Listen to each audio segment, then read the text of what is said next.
Olá a todos, bem-vindo ao nosso estudo sobre Microbiologia 1.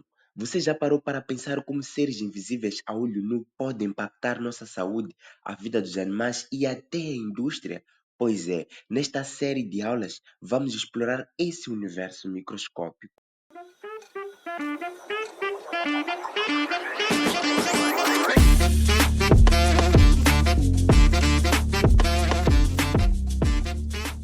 Etimologicamente, a palavra microbiologia vem do grego micros, pequeno, bios, vida e logos, ciência. Portanto, é o estudo dos organismos microscópicos e de todas as suas atividades, ou seja, é a ciência que se dedica ao estudo da vida em escala em que os nossos olhos não alcançam. Então, para conseguirmos ver esses micro-organismos, nós precisamos de um aparelho que é um microscópio. E de forma mesmo prática, a microbiologia ela vai se preocupar em estudar a forma, a estrutura, a reprodução, a fisiologia, a bioquímica, bem como a identificação desses micro-organismos. E a microbiologia envolve o estudo de organismos como procariontes e eucariontes. Os procariontes, as bactérias, as arqueias e eucariontes inferiores, principalmente os fungos. Agora, os protozoários, hoje, eles são estudados na parasitologia. E aí também envolve o estudo dos vírus, apesar deles serem acelulares. A história da microbiologia é marcada por descobertas fundamentais que a consolidaram primeiro como ciência essencial para a saúde, economia animal e indústria.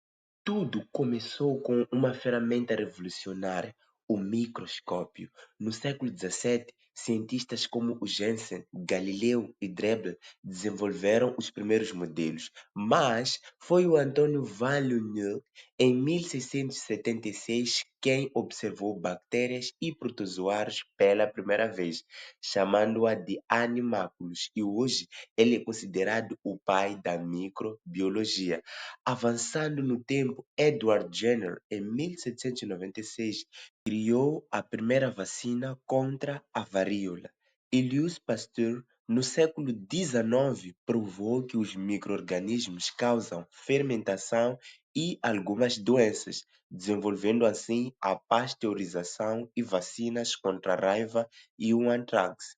E, mais tarde, Joseph Lister ainda revolucionou a medicina ligando a gangrena aos micróbios. E, em 1884, o Robert Koch formula os postulados de Koch, cujo principal objetivo era provar que um microrganismo específico pode causar uma determinada doença.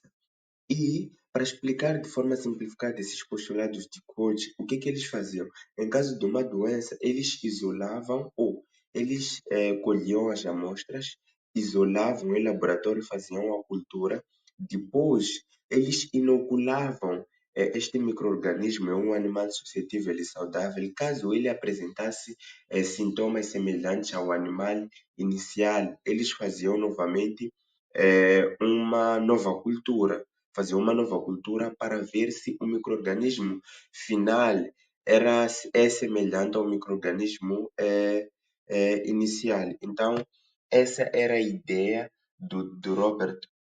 E o Ruska foi o responsável pela criação do microscópio eletrônico. E Watson e Crick e Planck, mais tarde, desvendaram a estrutura do DNA, revolucionando assim a biologia. Portanto, esses marcos tornaram a microbiologia uma ciência central para a medicina veterinária e a indústria. Hoje, a microbiologia tornou-se uma área da biologia muito desenvolvida e, de acordo com a sua aplicação, ela é dividida em 6 partes básicas: a microbiologia médica veterinária, a alimentar, a agrícola, industrial, bem como a ambiental. Agora, nós aqui vamos nos focar principalmente na microbiologia médica, veterinária, a alimentar e um pouco a industrial, mas o nosso foco será principalmente a microbiologia veterinária. E a microbiologia veterinária tem como objeto de estudo principalmente as bactérias, os fungos, os vírus, a identificação específica de cada microorganismo, bem como as técnicas laboratoriais que nós vamos usar para fazer o diagnóstico. Então, para as próximas videoaulas, nós vamos nos focar na microbiologia veterinária 1 ou microbiologia geral. É de salientar que a microbiologia veterinária geral 1, ela é muito parecida com a microbiologia humana. Então, para aqueles que fazem medicina humana ou mesmo curso de biologia, podem aproveitar as próximas videoaulas, porque abrangem todos. Então, na microbiologia 1, o geral, nós vamos aprender primeiro a classificação dos seres vivos e dos micro-organismos. Vamos estudar aí a morfologia, a estrutura das células, a reprodução de todos os micro-organismos. Vamos estudar também a fisiologia, a bioquímica e a genética de cada micro-organismo.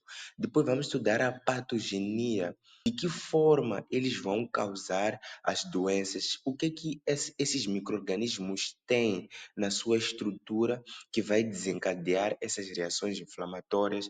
Depois vamos aprender algumas técnicas laboratoriais, como os diferentes tipos de coloração, coloração de Gram, coloração de Zilnichel, entre outras coloração. Vamos estudar também um pouco sobre os meios de cultura, as provas, os testes bioquímicos e os métodos de diagnóstico que nós podemos usar de forma geral. E por fim, para fechar a microbiologia 1, nós vamos abordar sobre a microbiologia ambiental ou sanitária. E isso é só o começo. Então curta, compartilha e siga comigo nessa jornada microscópica.